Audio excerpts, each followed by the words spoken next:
Tantor Audio presents The Diva Takes the Cake by Krista Davis. Narrated by Hilary Huber. 1. From The Good Life. Dear Sophie, my fiancé's former girlfriend showed up at our engagement party uninvited and released 4 dozen white mice. I'm worried sick about what she might do at our wedding. How do we stop her? No more mice in Morristown. Dear No More Mice, choose a venue with a security department, like a hotel. Alert your vendors and wedding planner, and plant some teenage relatives at strategic entrances to be on the lookout for the big rat. Sophie.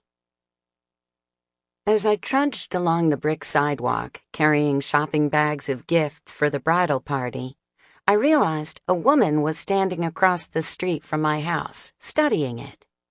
Although I'd lived in a historic house in Old Town Alexandria for years, I'd never gotten used to the strangers parading through the ancient streets, admiring the quaint buildings. Pausing to catch my breath, I tried to see my home with fresh eyes. In a nod to my sister's wedding colors, the begonias, ranunculus, and wave petunias spilling liberally from the window boxes were a happy mix of soft pinks and a color we were calling cherry, since the groom had an aversion to fuchsia. And trimming the boxwoods had been a chore, but they presented a neat border along the red brick. Additional pots of pink flowers graced the front stoop. Pressured by my mother, who had been inspired by a TV episode featuring the local domestic diva, Natasha, I'd made a living wreath for the front door out of variegated ivy.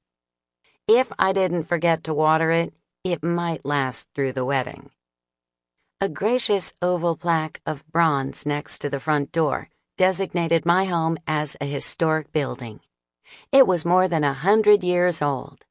The floors canted and creaked, and odd things happened that I couldn't quite explain, but I adored the place.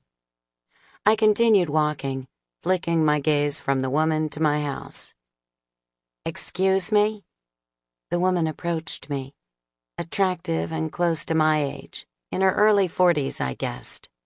Her dress revealed far too much bosom for early morning in Old Town, and her high heels were a mistake on the uneven sidewalks, clearly a tourist. She smiled at me and held out a sheet of paper that appeared to have been taken off the internet. In a New Jersey twang, she said, "Sample complete. Ready to continue?"